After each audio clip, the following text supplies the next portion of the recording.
बार की बात है, एक सुंदर बगीचे में ढेर सारी फूलों की क्यारियां थी। उस बगीचे में गुलाब, सूरजमुखी, गेंदे और चमेली जैसे रंग बिरंगे फूल खिलते थे।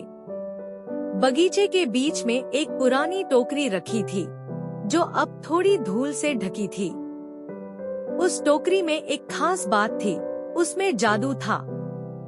एक दिन एक तितली वहां आकर बैठी और उसने उस टोकरी पर अपना जादुई पराग गिरा दिया। अचानक टोकरी में चमक उठी और उसमें से आवाज आई, मैं हूँ फूलों की टोकरी, जो अपनी दुनिया में फूलों को लेकर उड़ सकती है। तितली ने उत्साहित होकर कहा, वाह! क्या तुम हमें अपने साथ ले चलोगी? टोकरी ने कहा, बिल्कुल, लेकिन एक शर्त है, जितने भी फूल मुझ में बैठेंगे, उन्हें एक दूसरे से प्यार और आदर से रहना होगा।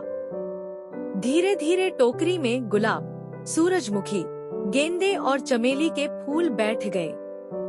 गुलाब ने मुस्कुराते हुए कहा, मैं सबसे खूबसूरत हूँ, सब मुझे पसंद करते हैं। सूरजमुखी ने जवाब दिया, हूँ, पर मुझे देखो, मैं सूरज की तरफ मुड़ता हूँ और सबसे ऊंचा हूँ। गेंदे ने शरारती होकर कहा, तुम दोनों से मैं ज्यादा खुशबूदार हूँ। चमेली ने धीरे से कहा, हमें टोकरी की बात माननी चाहिए, क्योंकि हम सब यहाँ एक ही कारण से हैं, बच्चों को खुश करने के लिए। सभी फूल थोड़े शांत हो गए और टोकरी में एक दूसरे को समझने लगे। अचानक टोकरी ने आसमान में उड़ना शुरू किया। सभी फूल एक दूसरे का हाथ पकड़े हवा में झूल रहे थे। बच्चों के पास पहुंचकर टोकरी धीरे से उतर गई। बच्चे उन्हें देखकर खुश हो गए और उन्होंने तालियां बजाईं। फूलों ने देखा कि बच्चे कितने खुश हैं और उनकी खुशियों में शामिल होकर खिलखिलाने लगे। अब फूल समझ चुके थे कि असली खूबसूरती एक दूसरे के साथ मिलकर रहना है।